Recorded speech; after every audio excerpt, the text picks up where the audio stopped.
मालेगांव की आवाम ने 2019 में जिन उम्मीदों के साथ चुन करके दिया था, उनकी तवक्कुआत और उम्मीदें हम पूरी नहीं कर सके, ये सच्चाई है। कुछ कहते हैं गुड़ गीला, कुछ बनिया ढीला। कुछ हालात कोरोना महामारी के थे और कुछ हालात नामुसाइद थे कि काम करने के सिलसिले में रुकावटें डाली जा रही हैं।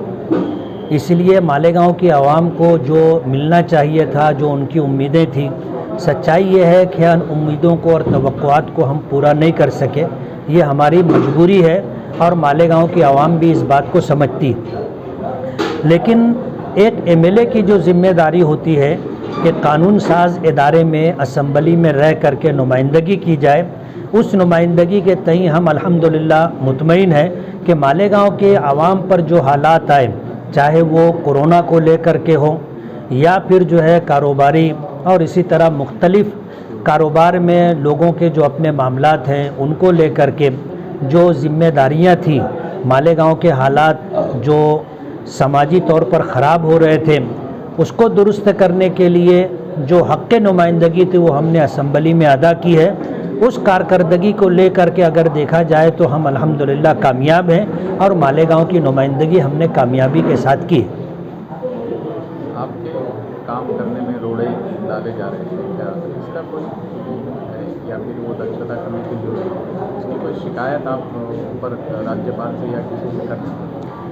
काम में रुकावटें तो डाली जा रही हैं। हमने 11 करोड़ 78 लाख रुपया आगरा रोड की तामीर के लिए मंजूर करवा लिया था।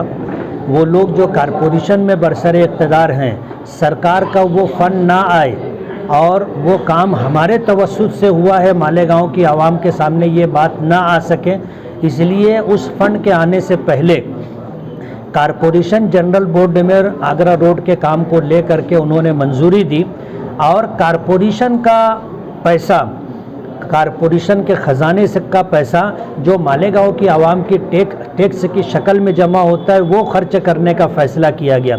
हमारा यह कहना था कि आगरा रोड सरकार के फंड से बन जाने देना चाहिए था। आज पूरा शहर इस तरह है कि एक रोड भी ठीक नहीं है।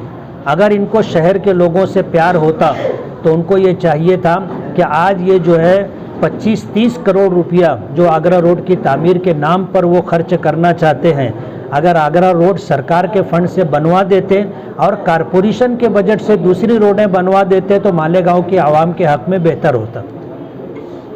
दक्षता कमेटी जो बनी पूरे महाराष्ट्र में शायद एक ही मिसाल ऐसी है जहाँ पे एमएलए उसके सदर नहीं बना।